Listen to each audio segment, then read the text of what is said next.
જય શ્રી કૃષ્ણ. જીવન જ્યોત યુટ્યુબ ચેનલમાં આપનું સ્વાગત છે.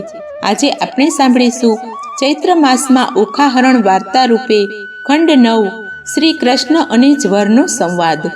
વૈશંપાયન બોલ્યા કે આ રીતે 2 ભુજાઓથી દબાયેલા જ્વરને મૃત્યુ પામીને જાણીને શ્રી કૃષ્ણએ તેને 2 ભુજાના બળથી ધરતી પર ફેંકી દીધો. તે શ્રી કૃષ્ણની ભુજામાંથી છટક્યો કે તરત જ તેણે શ્રી કૃષ્ણના શરીરમાં પ્રવેશ કર્યો. આમ અપાર તેજસ્વી તે જ્યારે શ્રી કૃષ્ણનું શરીર છોડ્યું જ નહોતું, પણ તે તેજસ્વી જ્વરે જ્યારે શ્રી કૃષ્ણના દેહમાં એવા આકારે આવેશ કર્યો હતો કે જાણે શ્રી કૃષ્ણ પૃથ્વી પર વારંવાર ઠોકર ખાતા હોય તેમ લથડિયા ખાવા લાગ્યા હતા. વારંવાર તેમને બગાસા આવતા હતા. તેમનો શ્વાસ શરૂ થયો. તેઓ વિવિધ ચેષ્ટાઓ કરવા લાગ્યા. શરીર રોમાંચિત થયું. તેમને નિંદ્રા આવતી હતી. પછી શત્રુઓના નગરો જીતનાર શ્રી કૃષ્ણએ સ્થિરતા કેળવી. તેમણે બગાસા ખાતા પણ યોગી હોય વિવિધ ક્રિયાઓ કરવા માંડી. તેમણે જાણ્યું હતું કે જ્યારે તેમનો અતિશય પરાભવ કર્યો છે, પછી તેમણે પ્રથમ જ્વરનો નાશ કરનાર બીજા જ્વરને પેદા કર્યો. તે વૈષ્ણવ જ્વરના નામે ભયંકર હતો, પરાક્રમી હતો. તેણે જેવો છોડ્યો કે તરત જ અદ્રશ્ય આકાશવાણી થઈ કે હે શ્રી કૃષ્ણ, હે મહાબાહુ, તમે આ રુદ્ર જ્વરનો નાશ ન કરો, તમે એનું રક્ષણ કરો. પછી શ્રી કૃષ્ણએ તે જ્વરને મુક્ત કર્યો, કારણ કે તેઓ ભૂત, વર્તમાન અને ભવિષ્ય કાળના પરમ ગુરુ હોય રુદ્ર જ્વરના પણ ગુરુ જ હતા. પછી તે જ્વર શ્રી કૃષ્ણના ચરણારવિંદમાં પોતાનું મસ્તક ઝુકાવીને શરણે ગયો. તેમણે ભગવાનને કહ્યું કે હે મધુસૂદન, હે યદુનંદન, તમે મારી વિનંતી સાંભળો. હે દેવ, મારો મનોરથ પૂર્ણ કરો. હે દેવેશ્વર, મને વરદાન આપો કે તમારી કૃપાથી હું આ લોકમાં એકલો જ જ્વર, હું બીજો કોઈ પણ જ્વર થવો જોઈએ નહીં. ત્યારે શ્રી કૃષ્ણ ભગવાન બોલ્યા કે હે જ્વર, તું જે ઈચ્છે છે તે પ્રમાણે ભલે થાવું, તારું કલ્યાણ થાવું. જેવો વરદાન મેળવવા ઈચ્છતા હોય ત્યારે તે તેને આપવું ઘટે. તું મારા શરણે આવ્યો છે. મારું તને વરદાન છે કે તું આ લોકમાં પહેલાની જેમ એક જ્વર રહેશે.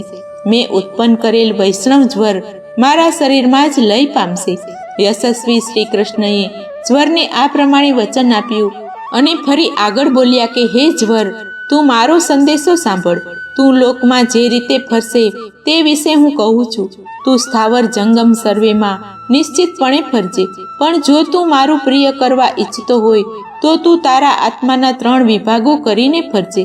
એક ભાગથી તારે ચોપગા પ્રાણીઓમાં આશ્રય કરવો, બીજા ભાગથી સ્થાવર પ્રાણીઓમાં અને ત્રીજા ભાગથી મનુષ્યોમાં લાગુ થશે. આમ 3 વિભાગનું શરીર કરીને તારે લોકમાં ફરવું. તેમના ત્રીજા ભાગનો જે ચતુર્થાંશ ભાગ છે તે તારે દ્વારે તારા પક્ષીઓમાં લાગુ થવાનું છે. હે જ્વર, તારા ત્રીજા ભાગના પણ 3 ભાગ થશે. એક એકાંતર જ્વર, બીજો ટાઢિયો જ્વર અને ત્રીજો ચોથિયો જ્વર.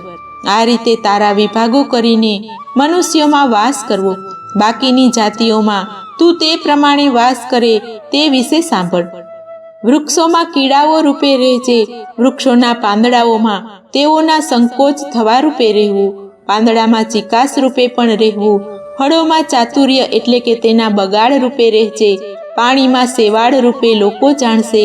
મોર પક્ષીમાં તેની કલગી રૂપે, કમળના છોડ વગેરેમાં હિમ રૂપે, પૃથ્વીમાં ખારા રૂપે, પર્વતોમાં ગેરુ નામે ધાતુ રૂપે, ગાયોમાં અપસ્માર અને પગની ખરીમાં ખોરાક રૂપે રહેજે. આમ પૃથ્વી પર તું અનેક રૂપે રહેશે. તારા દર્શન યા સ્પર્શથી પણ તું પ્રાણીઓનો વધ કરશે. માત્ર દેવો અને મનુષ્ય સિવાય બીજું કોઈ પણ પ્રાણી તને સહન કરી શકશે નહીં. વૈશંપાયન બોલ્યા કે શ્રી કૃષ્ણનું વચન સાંભળીને જ્વર મનમાં આનંદ પામ્યો. તેમણે 2 હાથ વડે ભગવાન શ્રી કૃષ્ણને નમસ્કાર કરીને કહ્યું. તેણે 2 હાથ વડે નમસ્કાર કરીને શ્રી કૃષ્ણને કહ્યું કે હે મધુસૂદન, તમે મને સર્વે જાતિઓનો પ્રભુ કર્યો છે, તેથી તમને ધન્યવાદ. ફરીથી તમારું જે વચન હોય તેનું પાલન કરવા હું તૈયાર છું. હે કેશવ, મને આજ્ઞા આપો, તમારા કયા વચનનું હું પાલન કરું. અસુરોનો નાશ કરનાર ત્રિપુરનાશન શંકર ભગવાને મને પહેલા ઉત્પન્ન કર્યો છે, પણ રણ મોરચે તમે જ મને જીત્યો છે. તેથી હે પ્રભુ, તમે જ મારા દેવ છો. હું તમારો દાસ છું. તમે મારા પર કૃપા કરી છે. તમે મારું સર્વે રીતે પ્રિય કર્યું છે. તો હે ચક્રરૂપ, આયુધ આપું છું. આ ધારણ કરનાર શ્રી કૃષ્ણ તમારું હું શું પ્રિય કરું તે વિશે આજ્ઞા આપો.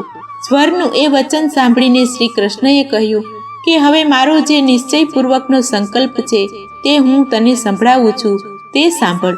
આ મહાયુદ્ધમાં બાહુબળ અસ્ત્રવાળું મારું અને તારું જે પરાક્રમ જાહેર થયું છે તેનો જે માણસ પ્રથમ મને પ્રણામ કરીને એક ચિત્તે પાઠ કરે તે જ્વરથી રહિત થાય, અને તેને જો જ્વર આવ્યો હોય તો તે ઉતરી જાય. વળી જ્વરયુક્ત મનુષ્ય જો આવી પ્રાર્થના કરે, 3 પગવાળો, ભસ્મરૂપ, આયુધધારી, 3 મસ્તકવાળો, 9 નયનોવાળો અને સર્વે રોગોનો સ્વામી જ્વર, મારા પર પ્રસન્ન થઈને મને સુખ પ્રદાન કરો.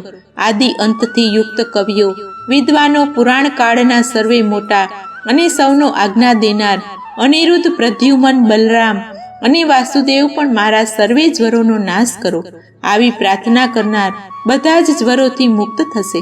વૈશંપાયન બોલ્યા કે શ્રી કૃષ્ણ ભગવાને આમ કહ્યું ત્યારે યાદવેન્દ્ર તે શ્રી કૃષ્ણએ જ્વરને કહ્યું કે ભલે એમ જ થશે.